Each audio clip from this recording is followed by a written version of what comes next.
Imagina só, decifrar o código que explica como a riqueza de um país inteiro é dividida. Pois é, 200 anos atrás, um sujeito chamado David Ricardo encarou essa missão. E as ideias dele, bom, elas ainda hoje colocam fogo em muito debate econômico por aí. Vamos juntos decifrar esse código? Olha, ser chamado de o legítimo sucessor de Adam Smith não é para qualquer um. As pessoas da época dele realmente viam o Ricardo como o próximo grande gênio da economia. Nessa análise, a gente vai entender direitinho por que essa fama toda foi mais do que merecida. E o mais interessante sobre o Ricardo é que ele não era um acadêmico trancado numa torre de marfim. Que nada! Ele estava na linha de frente do capitalismo, um financista que fez uma fortuna na Bolsa de Valores antes mesmo de pensar em escrever sobre teoria econômica. Ele era corretor na Bolsa de Londres, ou seja, ele estava no olho do furacão do capitalismo mais avançado da sua época. Essa experiência na prática deu um peso, uma realidade para suas teorias que era impressionante. Ele não estava só estudando o sistema, ele vivia o sistema na pele. Pensa só no cenário. Ricardo viveu no meio de uma verdadeira tempestade. A Revolução Industrial estava virando o mundo do trabalho de cabeça para baixo. E a Revolução Francesa, bom, essa estava redesenhando a sociedade inteira. Esse turbilhão todo não só mudou o mundo, ele criou problemas econômicos novinhos em folha que as velhas teorias já não conseguiam explicar. Certo. E aí, como é que a mente afiada e lógica do Ricardo encarou todo esse caos? Ele simplesmente a aplicou nas duas maiores e mais quentes polêmicas econômicas do seu tempo. O primeiro grande desafio era um mistério urgente. Os preços na Inglaterra não paravam de subir e ninguém sabia ao certo por quê. Era o grande debate da época. A explicação mais comum, defendida por figuras como Malthus, botava a culpa na guerra, na falta de comida. Normal. Mas é aqui que a gente vê a genialidade do Ricardo. Ele virou o tabuleiro, argumentando que o problema não estava nos produtos, estava no próprio dinheiro. O que ele fez foi articular de uma forma bem clara o que a gente conhece hoje como teoria quantitativa da moeda. A lógica é simples e direta.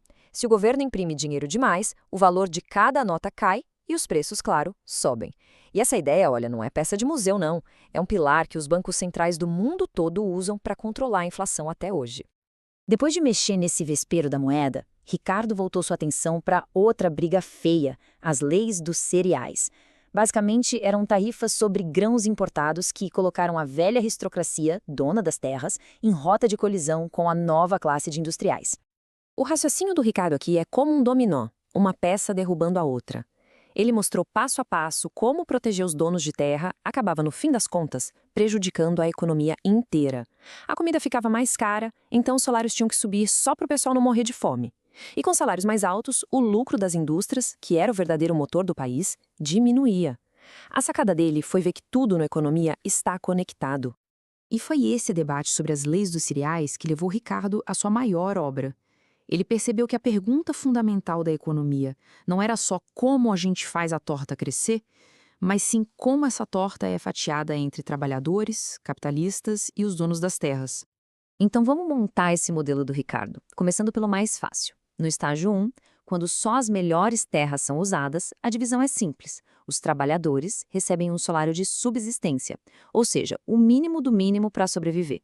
Todo o resto vira lucro para o capitalista que bancou a produção. Simples assim. Só que aí, claro, a população cresce, mais gente precisa comer. E é nesse exato momento que o jogo começa a virar.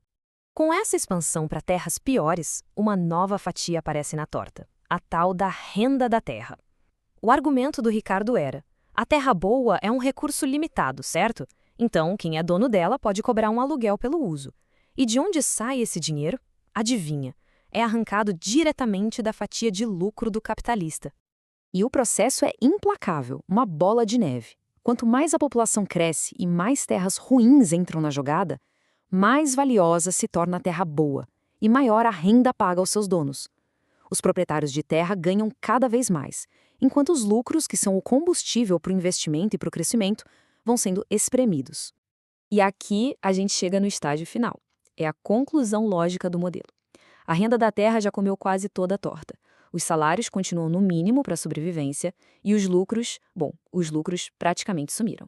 O motor da economia simplesmente desliga. Ricardo chamou esse beco sem saída de estado estacionário, um futuro meio sombrio onde o crescimento econômico para. E é por isso que ele lutou tanto contra as leis dos cereais. Ele via o livre comércio, a importação de grãos baratos, como uma válvula de escape para quebrar o poder dos donos de terra e adiar esse fim de jogo. Então, beleza, qual foi o legado que esse cara deixou? Para resumir, as ideias dele não apenas descreveram a economia do seu tempo, elas ajudaram a moldar o futuro dela. Ricardo praticamente transformou a economia numa ciência mais rigorosa, baseada em lógica pura. Suas teorias sobre moeda, comércio, renda são a base de muita coisa até hoje. E o mais fascinante é que ele influenciou tanto Karl Marx, que pegou essa ideia do conflito entre classes, quanto os economistas super defensores do livre mercado que vieram depois. Ele está na raiz de correntes de pensamento totalmente opostas. E tudo isso deixa a gente com uma pulga atrás da orelha, não é? A previsão sombria do Ricardo, do tal estado estacionário, nunca se concretizou de fato. A economia não parou. Então a pergunta que fica é: o que foi que o modelo genial dele não conseguiu prever? Que força, talvez a tecnologia, a inovação, permitiu que o sistema desafiasse essa conclusão que parecia tão inevitável? É uma pergunta que continua muito relevante até hoje.